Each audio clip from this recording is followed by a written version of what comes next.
Bonsoir les amis, bienvenue dans ce nouveau numéro du Club, votre rendez-vous tous les mercredis sur Médien TV.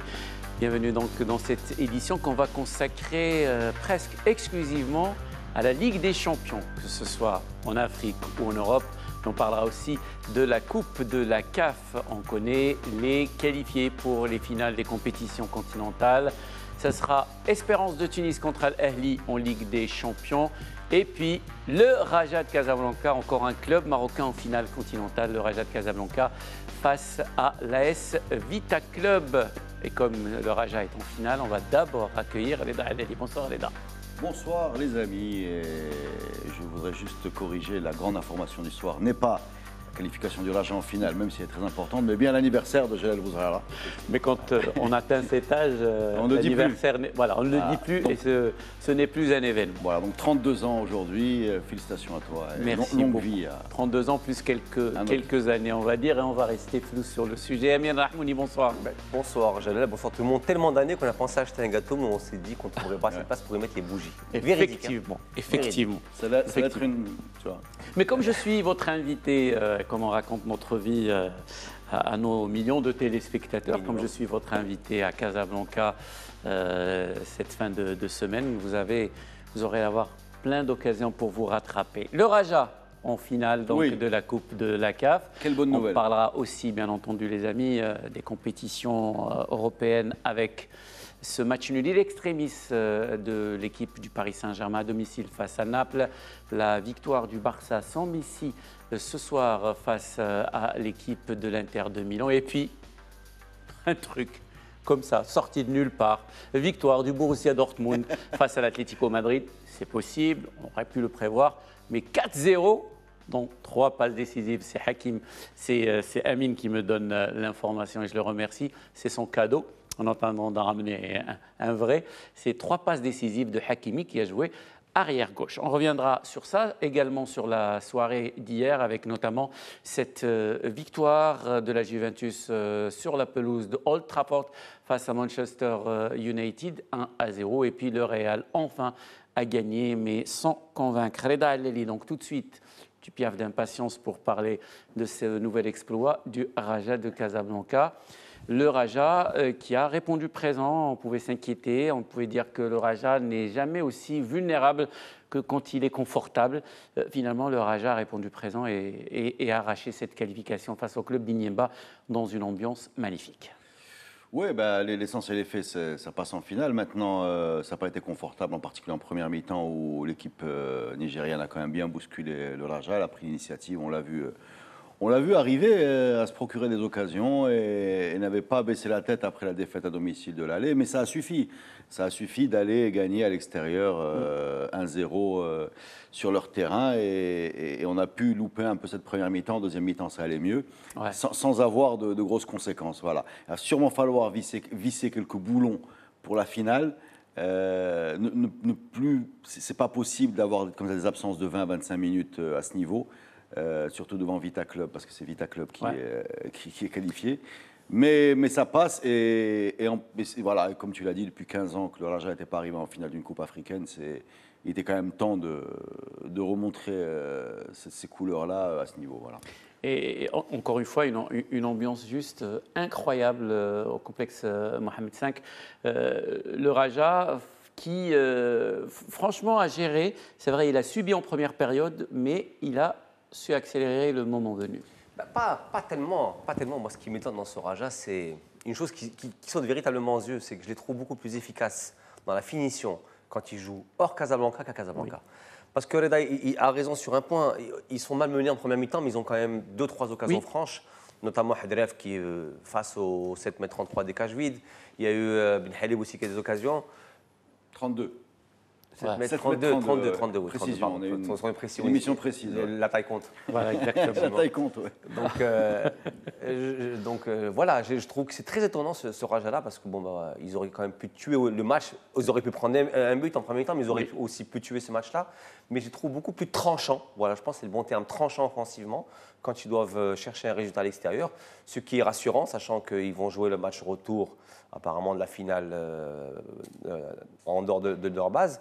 Et c'est ce que je leur reprochais un petit peu, c'est que quand on arrive à ce stade de la compétition, il faut savoir être tueur quand il le faut. Et là, il a fallu attendre effectivement un peu la deuxième mi-temps, l'entrée de Yajour à la fin, même s'il revient 2-1, bon, c'était cuit. Mais voilà, je trouve quand même ce Raja joue un peu facile quand il joue un peu à domicile. Ça doit être aussi la pression du public, le fait de vouloir un peu bien faire, un peu trop bien faire. Mais sur l'ensemble des 2 matchs, on peut estimer quand même que c'est largement mérité. Et cette équipe du Raja aujourd'hui, avec tout ce qu'elle a traversé comme tourment, arriver à ce stade de compétition, je trouve que c'est quand même une très belle chose. Et puis je vois dans cette photo qui passe derrière nous de Zakaria Hadref avec le nez cassé, une résurgence, exactement, une résurgence de Moustapha. Je pense en demi-finale de la Ligue des Champions, je crois que c'était contre Goldfield, il avait fini effectivement aussi avec le nez cassé. Voilà, ça n'a rien à voir, mais ils jouent au même poste et ils sont cassés net. Et surtout, il a customisé, comme tu le disais tout à l'heure, ce masque avec le drapeau, et le drapeau du Maroc. Voilà, exactement. Non, non, c'est... Il y a du boulot, hein, il y a du boulot. Il y a les initiales, il y a aussi le drapeau du Maroc. Mais honnêtement, là, on rigole parce que c'est Hadref, mais il y a aussi, moi ce garçon-là, il est pour moi la parfaite antithèse de ce mythe qu'on a aujourd'hui, qui pour moi n'existe plus, après on peut en débattre, dit le Woul Farqa. Parce que ce garçon n'est pas un Woul Farqa du Raja. C'est un garçon, on sait d'où il vient, je dis là, bon, il a un parcours, il a un sacré parcours, mais je trouve qu'il s'est parfaitement fondu depuis maintenant 3-4 ans dans cette équipe-là, avec qui il a remporté les titres, notamment la Coupe du Trône, avec qui et tu le vois à chaque match, on a l'impression que c'est une vraie locomotive. Reda disait il y a 2-3 semaines, je ne sais plus quand, il disait que la verticalité du Raja, on la doit à ce joueur. Moi je dis oui, mais pas seulement. J'ai l'impression que dans les moments difficiles, je trouve quand même qu'il en fait beaucoup plus et beaucoup mieux qu'un Hafidi, par exemple. Je trouve qu'un Hafidi, sur l'ensemble de son œuvre au Raja... On a beaucoup de cas et d'exemples de joueurs qui ont brillé dans leur club, qui ont été achetés et récupérés par le Raja de Casablanca, qui ont eu beaucoup de difficultés qui ont disparu, tu crois. Louadi, par exemple. Mais on a plein, il y en a plein. Par contre, pour rester sur les exemples positifs. Mais par contre, les exemples positifs, et je dis là aussi, il y a Reda Riahi. C'est le deuxième. Même saison que Moustapha, même verticalité. Donc voilà, je trouve que ce monsieur-là, il faut vraiment utiliser son chapeau parce qu'il casse le mythe. Il n'y a pas que dans le jeu, il y a aussi... Il apporte quelque chose. Voilà, humainement, il apporte quelque chose. Il est positif, il est souriant, il est... C'est l'équipe vers le haut, tout simplement. Il apporte beaucoup de choses avec lui. Et c'est vrai, tu as raison.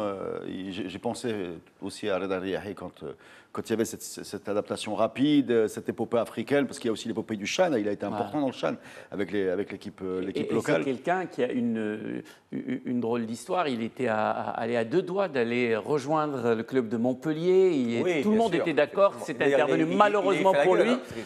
C'est arrivé malheureusement pour lui juste après les attentats à Paris et qu'à ce moment-là, il y avait des difficultés à avoir des visas. Il avait son rendez-vous pour son test juste après et ça avait un peu stoppé son élan. L'histoire de Montpellier, on avait discuté avec lui. Il était en fait bien aussi à Jdida.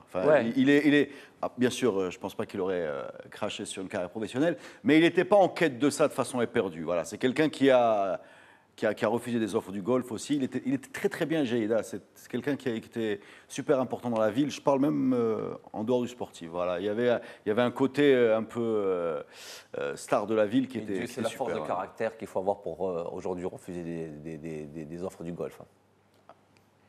Pour un joueur comme Hadref, mais là il est en train de se rattraper en multipliant les exploits avec son club du Raja de Casablanca. On a l'impression que maintenant, absolument tout réussit au Raja de Casablanca après tous les problèmes. Attention, le Raja n'a encore rien gagné pour l'instant, mais en tout cas, il est sur tous les tableaux déjà. Il est sur tous les tableaux, oui, il est sur tous les tableaux. Il est en coupe, il est en demi-finale de la coupe, il est tous les jours qualifié en coupe arabe.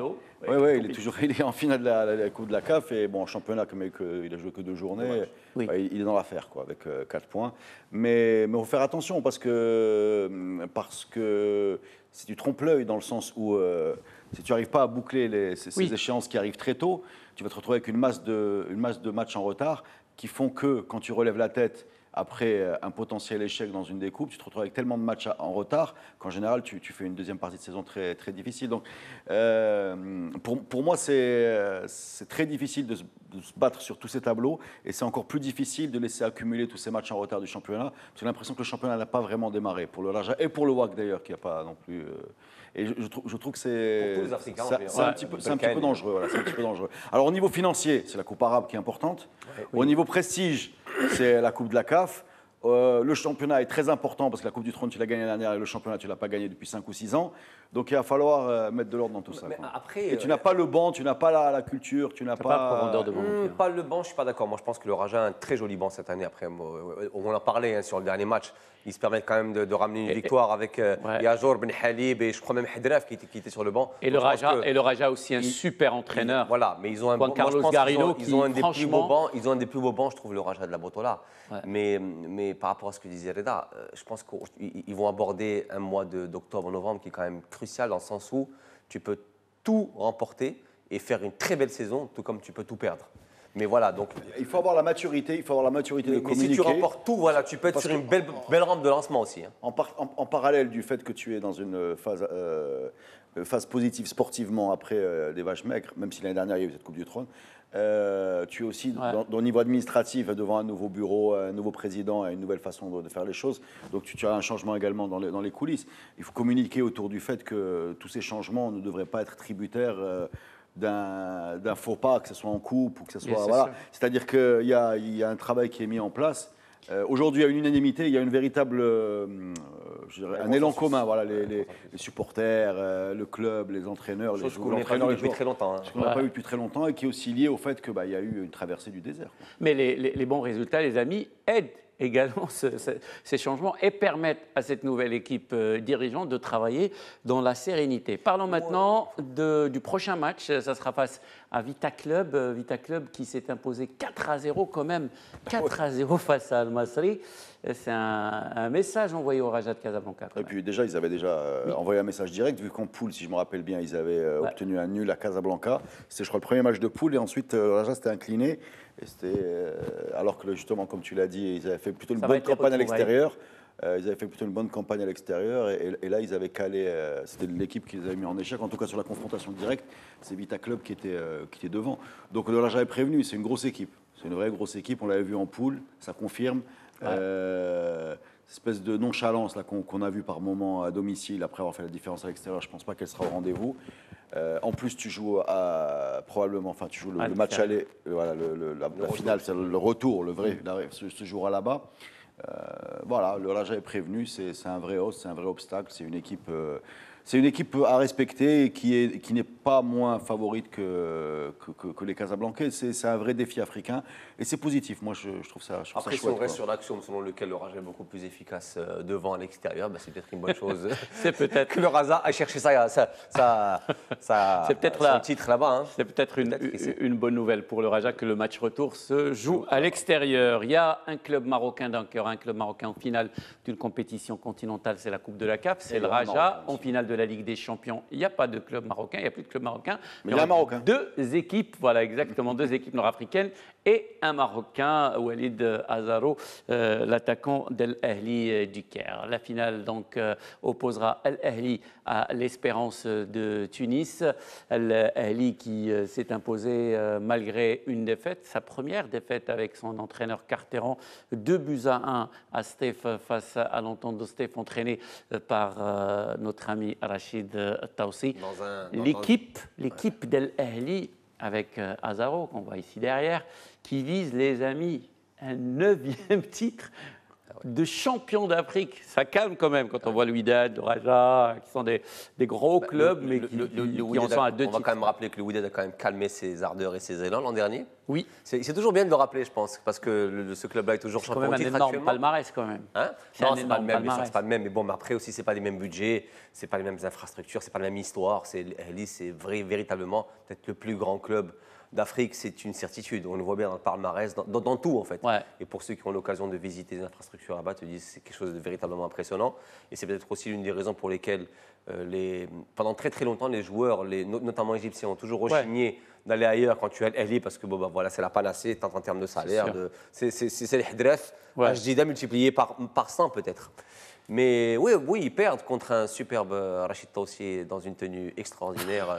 Je ne sais pas si vous l'avez vu. Mais... Franchement. Mais je ne sais pas qui sont. Je vais me taire. Je ne sais pas qui sont conseillers vestimentaires. Je vais me taire. Mais on devrait l'amener à la chaîne, c'est nous. Je pense qu'ils nous relookerait volontiers. À chaque fois qu'on parle des statistiques africaines des clubs, il faut rappeler que les clubs marocains ont commencé les Coupes d'Afrique vraiment dans les années 80. Ça n'explique pas tout. Non, mais ça explique beaucoup de choses. Non, ça explique beaucoup de choses. Non seulement, si, je vais te dire deux choses que ça explique. Premièrement, ça explique, ça te plombe dans tes statistiques. Les statistiques. Quand l'Égypte gagne 3 fois de suite le titre de champion d'Afrique, la CAN, c'est pas parce que les Marocains n'ont pas participé en 75 ou en 78. Ce qu'il dit logique, est une logique mathématique.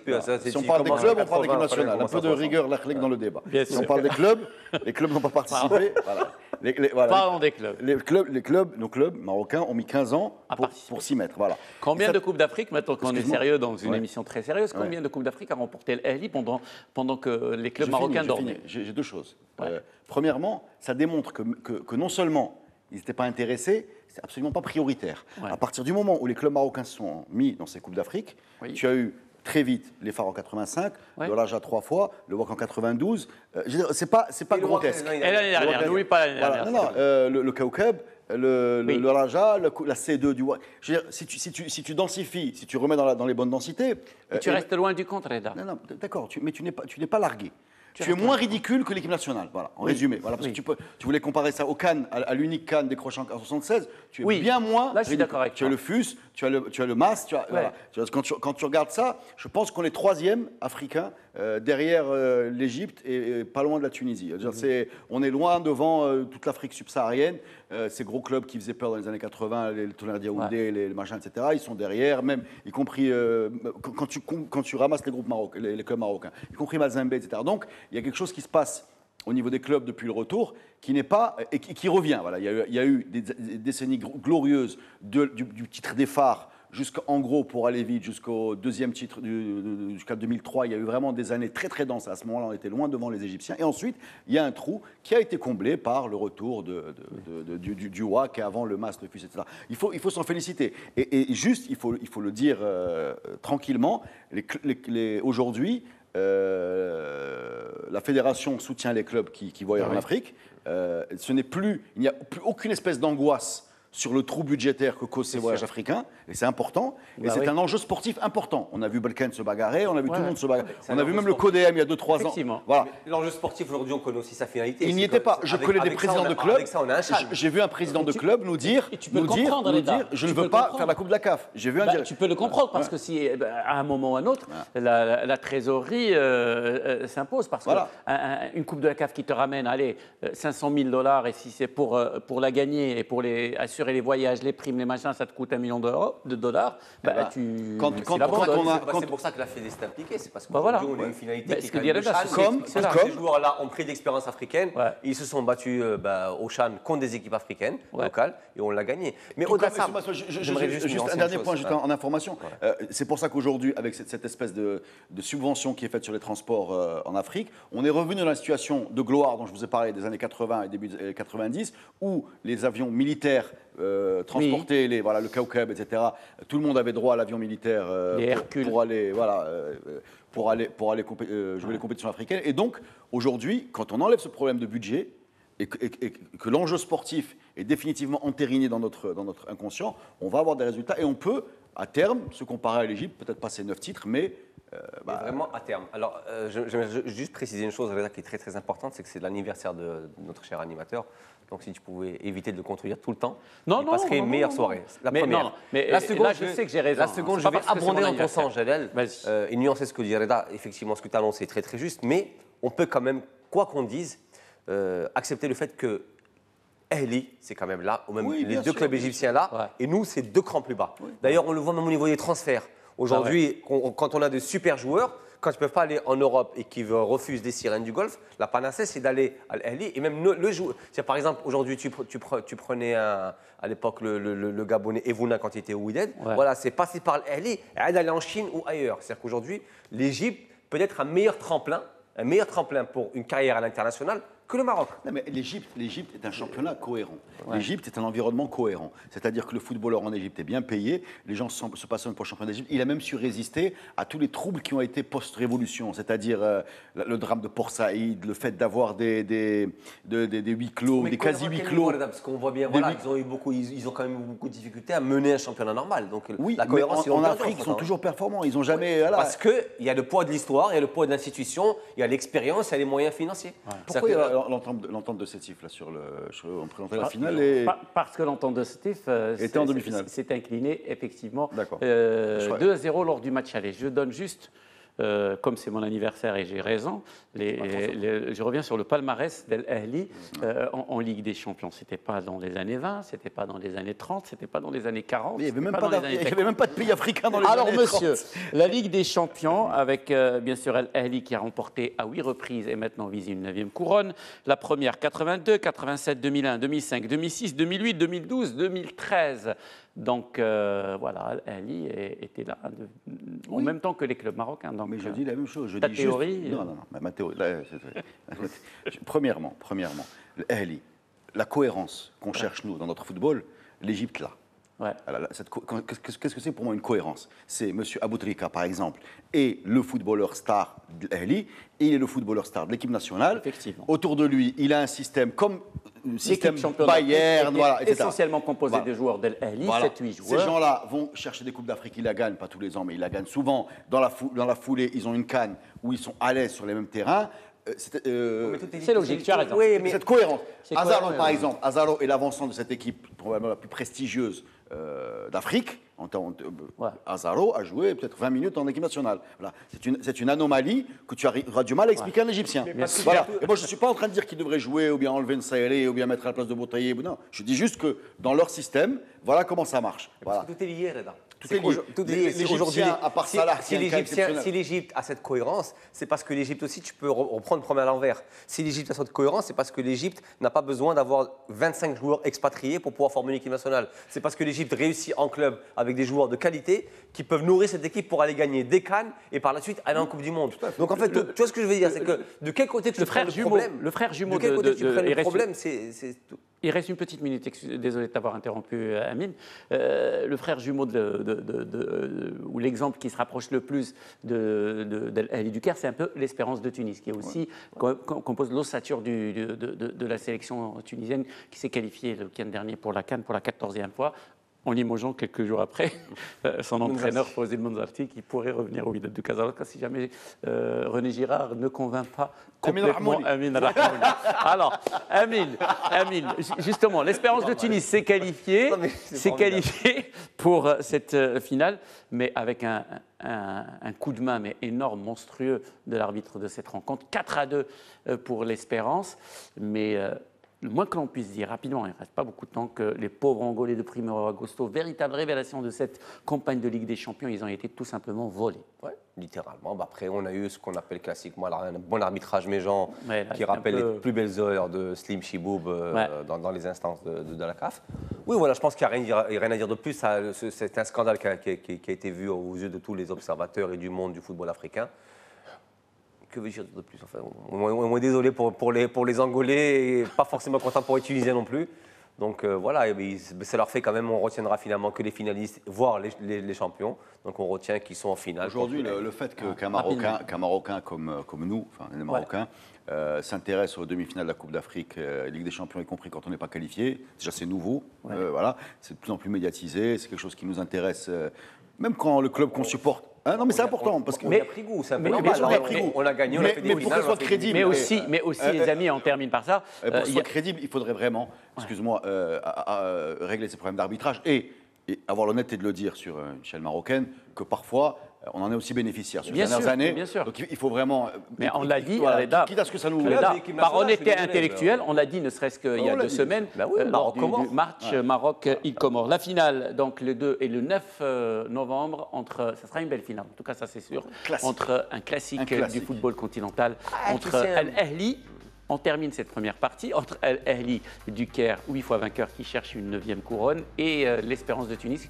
qui ne s'est plus qualifiée pour la finale de la Ligue des Champions depuis 6 ans maintenant. Restez avec nous les amis, on va se retrouver dans un très court instant et Amine aura beaucoup de choses, on lui laissera le temps de s'exprimer, notamment sur la Ligue des Champions. On n'aura pas de soucis.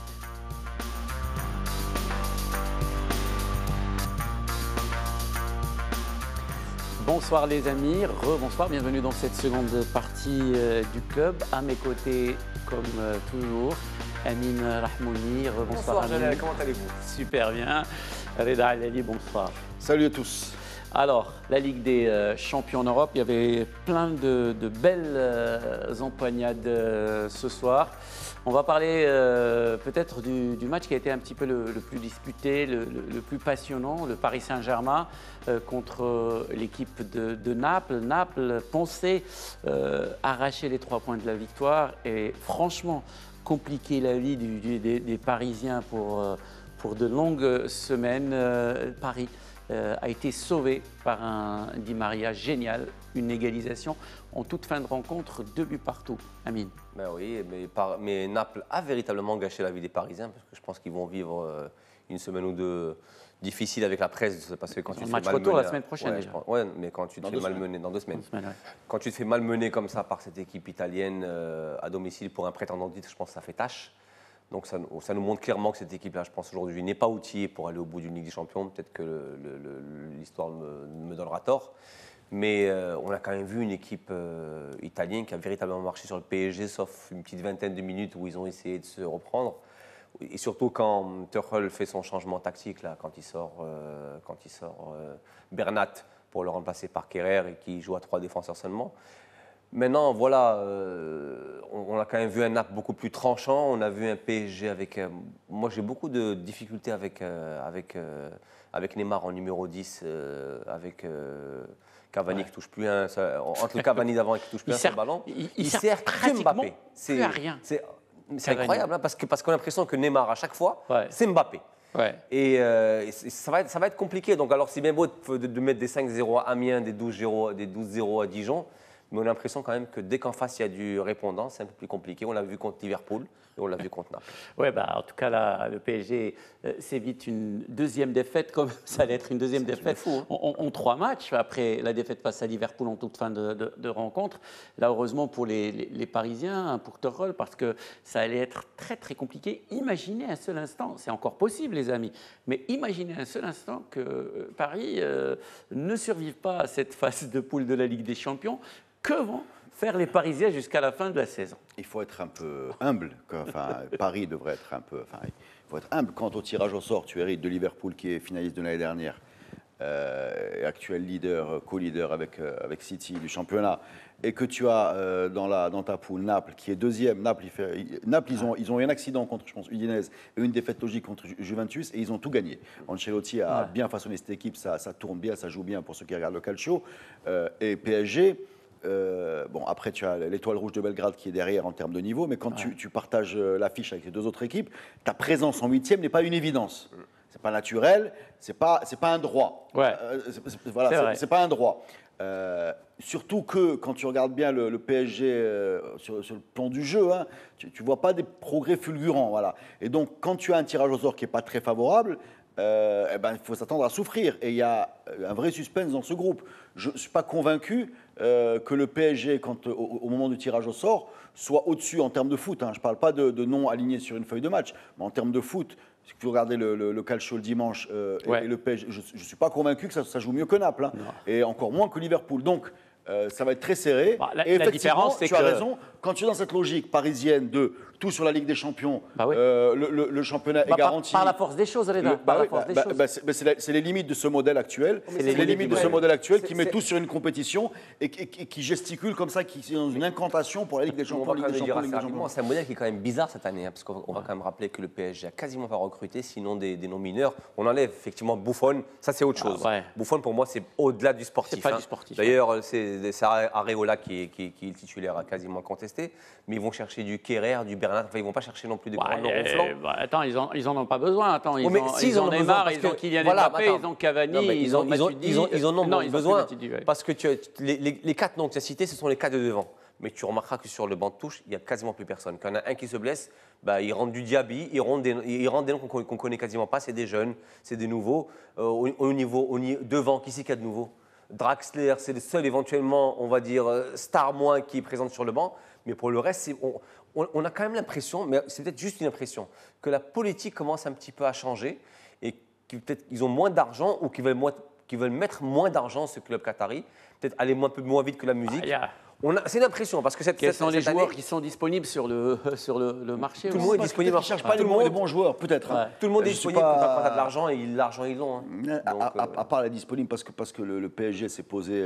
Et d'ailleurs, ça ne date pas de l'époque qatari. Hein, même avant, le PSG avait un peu cet ADN d'aller chercher des mégastars, enfin des noms, des Brésiliens en particulier, les Valdo, Rai, Ricardo, etc. Il y avait toujours Ronaldinho, un côté un peu bling-bling qui date pas juste de maintenant. C'est pas un vrai champ. C'est assez continu en fait ce qui se passe. Par contre, quand tu regardes un petit peu les équipes qui gagnent, on a l'impression qu'il y a un manque de caractère. Et le type de joueur qu'ils aiment bien aligner parce qu'il fait rêver, qui vend des maillots, peut-être qu'il faut se tourner vers d'autres types de profils. Du brave besogneux, tu vois, tu comprends. L'exemple typique pour moi, l'exemple typique pour aller vite, c'est du Milner, du Medel, tu vois, des gens comme ça, du Casimiro. Non, mais c'est vrai, ça ne vend pas de maillot, mais ça t'aide à gagner un match, parce qu'à un moment, j'ai l'impression qu'il y a un problème de caractère. D'accord, les spécialistes de Paris en parlent depuis plus d'un an, c'est qu'aujourd'hui on te dit, Paris manque clairement d'un 6, ce qu'ils appellent un 6. Ouais, voilà. C'est la sentinelle qui a été Thiago Motta, mais Thiago Motta il a fait une saison quasiment toute blessée l'an dernier, et quand il part, il n'a pas été remplacé. Et aujourd'hui, Rabiot ne veut pas jouer en 6. Et Verratti, aujourd'hui, n'est pas à son meilleur niveau. Donc aujourd'hui, on te dit clairement qu'à Paris, il manque cette sentinelle-là. Et c'est ce qu'il dit, c'est qu'aujourd'hui, tu enlèves les 4 de devant, qui sont effectivement des stars incontestables. Mbappé à droite. Il n'était pas bon du tout. Hein. Non, Cavani devant, qui ne touche pas une canette non plus. Neymar derrière, et Di Maria à gauche. Les 4, quand ça se grippe avec un Cavani qui ne semble pas vouloir être trouvé par le reste des partenaires, derrière, il n'y a véritablement plus personne. Oui, mais ça dépasse même se pose. C'est vrai que c'est le genre de joueur que j'ai cité est souvent numéro 6, c'est-à-dire récupérateur devant la défense. Mais au-delà de ça, pour insuffler un état d'esprit un peu plus conquérant, un peu plus guerrier, du caractère. Bon, l'exemple, c'est Thiago Silva. Thiago Silva était encore pas là. Il joue quand même beaucoup de matchs importants. Non, mais c'est vrai, c'est un peu. Il n'est jamais là, Thiago, quand il le faut. Non, les amis, autre. Roy Keane, voilà. Il leur faudrait un Roy Keane de 2018. Voilà. Un bonhomme comme ça, c'est-à-dire qui fait peur à l'adversaire, pas très beau, qui ne vend pas de maillot, mais qui va te remobiliser toute cette équipe-là autour de. Thiago Motta. Il fallait un Thiago Motta plus jeune. En tout cas, ce soir, il n'y avait pas quelqu'un qui est très, très, très important pour son équipe, pour le football mondial aujourd'hui. Il s'appelle Lionel Messi. Il était bien sûr dans les gradins, et on va voir sa photo avec son petit garçon Lionel Messi. Il était sur les gradins, voilà exactement du complexe du Camp Nou. Et on voit la photo. Et je remercie beaucoup Driss, notre réalisateur, pour son interactivité avec nous, comme toujours. Mais le Barça, sans Messi, a gagné confortablement. C'était un match compliqué face à l'Inter, 2-0 au final pour les Catalans. C'est une bonne nouvelle pour le FC Barcelone et pour les supporters du Barça par rapport à la Ligue des Champions, mais pas que, parce qu'un faux pas sans Messi quelques jours avant le Classico face au Real Madrid aurait un petit peu compliqué les choses pour le Barça. Moi, ce qui me rassure, c'est que tout Messi, qu'il est tout Barça qu'il soit, il y a une sorte de bandage fait là-bas vite qu'on pourrait trouver dans le meilleur des clubs marocains, honnêtement. Et qu'il n'est pas customisé. Ah ouais, honnêtement, véritablement, c'est un bandage. C'est le même. Contrairement à Hadraf, quand je me fais mal en jouant, je suis certain qu'un Hadraf aurait customisé. Contrairement à Hadraf. Exactement, un Hadraf, Messi n'a pas customisé son bandage. Il aurait customisé ça bien mieux que ça, honnêtement. Il n'est pas serti de diamant. Non, honnêtement, on se demande même s'il est homologué. Chez les ostéos en place. Honnêtement, il est louche son bandage. Exactement. C'est super belle. Non, non, mais c'est une phase qu'ils doivent gérer sans leur superstar. Et ils le font bien, voilà, ils le font bien. C'est bizarre parce qu'en Liga, quand tu regardes le classement de la Liga, ça s'est un peu botolisé, c'est-à-dire que tout le monde est. Ça ne va pas très vite en tête du classement, tout le monde est tassé, enfin tout le monde peut battre tout le monde. Et par contre, en Ligue des Champions, ils déroulent, ils font le travail, ils l'ont fait correctement, même s'ils ont un peu souffert, parce qu'on vous a présenté 2 matchs, il fait 3 matchs avec le Raja. J'ai eu l'impression quand même que ce n'était pas aussi simple que le score laisse indiquer. Mais je le dis avec toute l'humilité de quelqu'un qui a vu que 2 bouts de match. Voilà, donc le Real, le FC Barcelone, bien sûr, qui presque maintenant virtuellement Ter Stegen, là, qualifié. il faut Ter Stegen, il faut qu'on parle de Ter Stegen, mais pas que pour ce soir. Non, pour Moi, je dimanche. voudrais parler de Pour Ter Stegen dimanche. de dimanche. De Séville, ouais. Mais les arrêts du week-end, voilà, les arrêts, les doubles arrêts. C'est juste extraordinaire. Il en a fait 2 en deuxième période, mais c'est juste extraordinaire. Il a ce côté un peu qu'avait Neuer, non seulement d'annuler un but, c'est même pas d'arrêter un but, d'annuler un but. Il a fait encore aujourd'hui contre, je crois que c'est Icardi qui est au deuxième poteau, il sort le ballon comme ça. D'annuler un but, mais même de taper dans le moral de l'adversaire, qui fait que pour marquer, il perd un peu de confiance et il se met à forcer les tirs, à chercher les angles et à finalement perdre sa qualité technique parce que le bonhomme a l'air énorme dans les cages. On le compare souvent à un gardien de handball. Et il s'entraîne avec l'équipe du Barça de handball. Parce que ces arrêts comme ça, on a l'impression que ces arrêts ont le réflexes même sont exceptionnels. ADN. Aujourd'hui, pour moi, excuse-moi Amine, c'est le meilleur gardien au monde et c'est une honte qu'il ne joue pas avec la nationale. C'est ce que je vais te dire aujourd'hui. On a l'impression qu'il est fait du même acabit ou du même ADN, métal, en tout cas que même métal, oui, du même graphène si tu veux. Le plus haut possible. C'est pas des humains. Voilà, le même graphène que Neuer. Et il y en a un qui doit le détester actuellement, c'est Love, qui n'a pas besoin de problèmes supplémentaires. Oui. Et je pense qu'actuellement, il doit lui imposer. Love ne déteste personne, si tu dis Love. Ah, pas mal. Love ne déteste personne. Bravo, Reda. Il faut qu'on aille vite parce qu'on a plein de matchs, les amis. Voilà, j'ai dit ce que j'avais à dire. Il doit créer des problèmes à Love. En tout cas, un gardien exceptionnel, l'un des meilleurs gardiens au monde. Également, non, à part Jalal Bouzarara, c'est Oblak, le gardien de l'Atlético Madrid. C'est l'un des meilleurs à son poste. Sauf que le pauvre Oblak ce soir, l'Atlético Madrid, mais on croit rêver, les amis. Quand on dit l'Atlético Madrid qui perd, c'est normal. L'Atlético Madrid qui s'incline, mais qui prennent 4-0. Mais 4 buts, marquer 4 buts à l'Atlético Madrid, c'est un événement. Et on est directement concerné parce qu'il y a eu 3 passes décisives d'Achraf Hakimi. Et M. Favre, l'entraîneur suisse du Borussia Dortmund, doit une fière chandelle à Hervé Renard. Tu me l'as enlevé de la bouche. Parce que c'est Hervé Renard, les amis, qui a placé Hakimi. Qui a appelé Hervé Renard pour le remercier. Non, bien sûr que non. C'est Hervé Renard qui a placé Hakimi à gauche. Ce qui, bien sûr, choquait énormément mon voisin de droite, Reda Adlali, qui dit qu'il fallait à un moment ou à un autre du processus mettre Hakimi à droite. Et bien, Hakimi à gauche a battu à lui tout seul l'Atlético Madrid, pratiquement 3 passes décisives. On va juste rappeler que ce n'est pas la première fois, je crois que c'est son 2e match à gauche. En championnat, effectivement. J'ai vu dimanche, samedi. Donc, apparemment, il a donné satisfaction. Donc, on a beau ergoter, parce qu'il fallait que je sorte ce petit bruit, c'est sympathique. Tout ce qu'on veut sur Hakimi à gauche en équipe nationale. Apparemment, il y a un très grand technicien reconnu, à la fois en France, après son passage à Nice, mais aussi en Allemagne actuellement, qui est donc M. Lucien Favre, qui est suisse de son état, bien sûr, qui lui estime aussi que Hakimi à gauche n'est finalement pas une si mauvaise idée. Hakimi actuellement, c'est 5 matchs, 1 but, 5 passes décisives. Qui dit mieux? Je pense. Tu comptes la passe décisive avec l'équipe du Maroc ou avec le Borussia Dortmund? Non, Dortmund. 5 matchs, 1 but, 5 passes décisives. Le but, il était à droite, par contre, de tête. On s'en fout. Un but quand même. Non, mais... non, bien sûr, mais un but quand même. Écoute, j'espère que Hakimi va faire une grande carrière derrière gauche.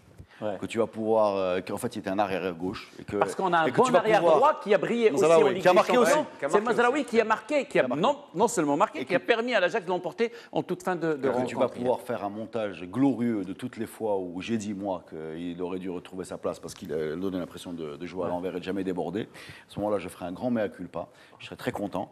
Mais je suis plus que surpris. Et sincèrement, j'attends de voir les matchs, mais le tournant que prend sa carrière est phénoménal. C'est-à-dire qu'il passe de derrière Carvajal, et pas vraiment convaincant, parce que quand tu suis vraiment l'avis des Madrilènes, nous on est Marocains, donc on a un avis un peu biaisé par rapport au fait que c'est un joueur un peu à nous. Mais quand tu regardes les Madrilènes, tu n'étais pas très content quand Carvajal était blessé, c'est la catastrophe. Il est, je crois, dans l'élimination de la Coupe, enfin ça se passe pas très bien. Et il arrive au Borussia Dortmund. Prêté. pour 2 saisons. Oui, mais qui fait une super, enfin, qui fait un super début de saison. Ils peuvent lever son option d'achat. D'ailleurs, ils pensent à lever l'option d'achat d'Alcacer, qui est en train d'exploser. En championnat et en Champions League.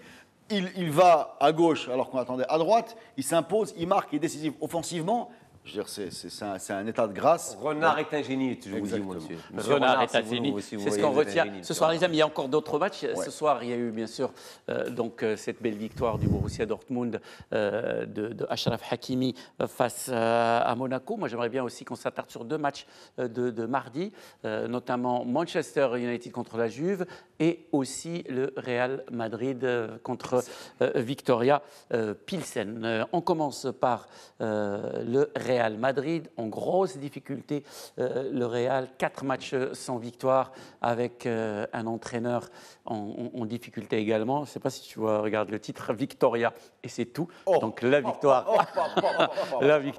la victoire pour l'équipe Mais le Real Madrid n'a pas du tout rassuré.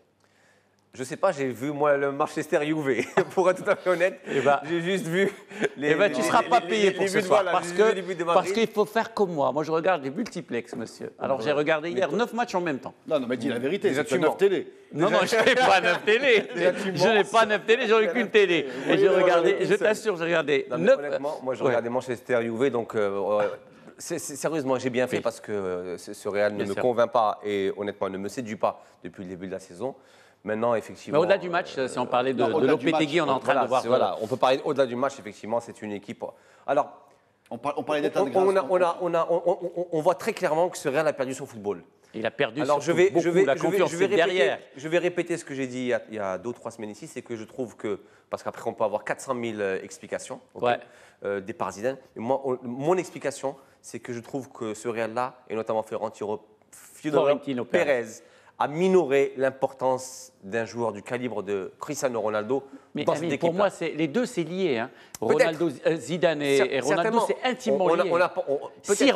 Si Zidane est parti, c'est parce que le Real ne voulait pas garder Ronaldo. On ne sait pas. Perso, je ne suis pas dans le secret des dieux. Mais moi, ce que je vois, c'est qu'effectivement, Zidane peut être une explication. Mais moi, je vois davantage, effectivement, un côté avec un Bale. On a voulu faire de Bale la star qui ne peut pas être parce qu'il est toujours blessé. Parce que, bon, voilà, ce n'est pas un joueur sur qui Florentino Pérez n'a pas voulu lâcher des pépettes pour un joueur comme Eden Hazard, par exemple. Peut-être qu'il s'attendait à un Mbappé ou un Neymar. Et aujourd'hui, on a minoré l'importance d'un Ronaldo et on voit qu'au niveau de tout ce qui est offensif, ça marche beaucoup moins bien. Mais même défensivement, mais le problème défensivement, c'est encore plus...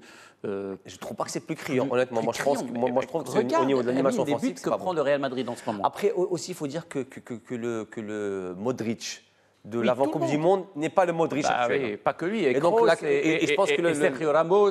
Et donc je pense que la conjonction de tous ces facteurs fait que tu as un Real Madrid très moyen, que tu ne regardes pas jouer en Ligue des Champions quand tu n'es pas madrilène. Et la victime, ça va être bien entendu Julen Lopetegui. Là, il a un petit sursis.